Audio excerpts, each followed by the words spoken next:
What's going on YouTube? This is a quick review of a game called This War of Mine. It's on Xbox, basically any console, PC, and any mobile device you can get it on. I believe it's $10 on most of them. But anyways, this is a resource collection and strategy type game. You want to be able to keep everyone well fed, clothed, enough sleep, and protection is a big deal. In this game right here, you're going to see me playing through the first day. When you first join into a game, you're hoping that you don't get what I did, which is I got winter on the first night, so it's going to be very cold.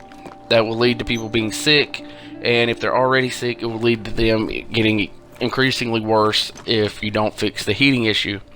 They do start you off with a heater, but you have to burn materials, and you don't get a lot on the first day because you have issues such as both of my characters are having to go through humongous piles of trash, and that's keeping them from getting to the good stuff right now.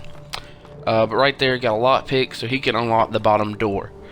Also, the little ones means that you can bring children with you, but on your first playthrough, that's probably not going to be what you want to do, because children make the game increasingly more difficult. You do have to feed them, give them a place to sleep, and toys to play with, but they cannot do things until you teach them. And even after you teach them, they can't guard and they can't do other things. Right here, you're going to see that I'm going to pick where I'm going for the night. The first night, you really want to pick up materials and food are the big things, and you want to do it for limited risk.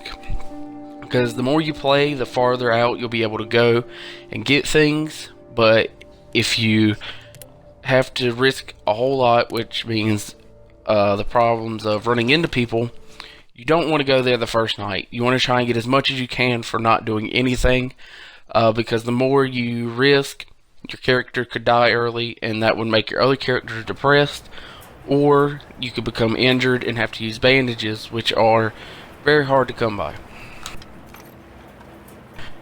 Right now you're going to see me, I'm using the heavy carrying capacity, but he's very slow.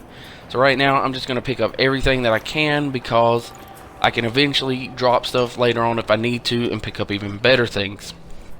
Right here though, you're going to see me run to a big pile of trash, and they take about an hour and a half to 2 hours to clear in game time. So I'm going to cut to the next part, because you don't really want to see all of this. You notice on the time 2 hours passed for me to go inside to the next part of the room, and I just started picking up more stuff.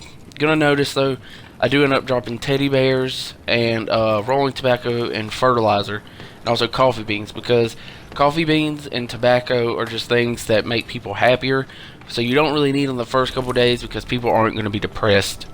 The teddy bear is mainly for smaller children whenever they come to you, but in my run through I don't have them, because I just clicked a random playthrough so I could get hopefully something decent to start, but I didn't. I started in the winter, which causes a lot of issues of having to burn goods.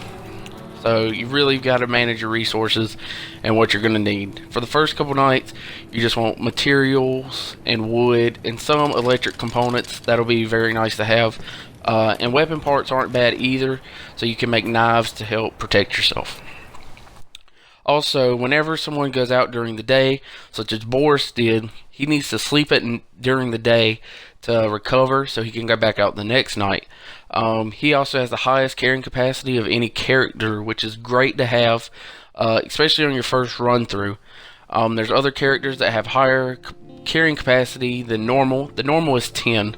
If they go higher than that, then that is good to have, but they normally come with other things, such as they're slow, or they can run fast, but the carrying capacity is low. As you can see there, the woman in my group, she got even sicker overnight because I couldn't keep the temperature up. The highest the temperature hit was 50, and I couldn't get it to go any higher. She's actually hungry, but I only have 2 pieces of food and 3 people, so I choose to give it to Boris, and I take her upstairs to eat as well. But overall, you really just need to keep these people happy, fed, and if you can manage to make it through however many days your game is set to, it can be set up to 80, that'll really help you out. If you can make it through, they survive and give you kind of a backstory. Overall, this game is very good. I give it a 9 out of 10. and I would definitely keep playing this over and over. So go check it out.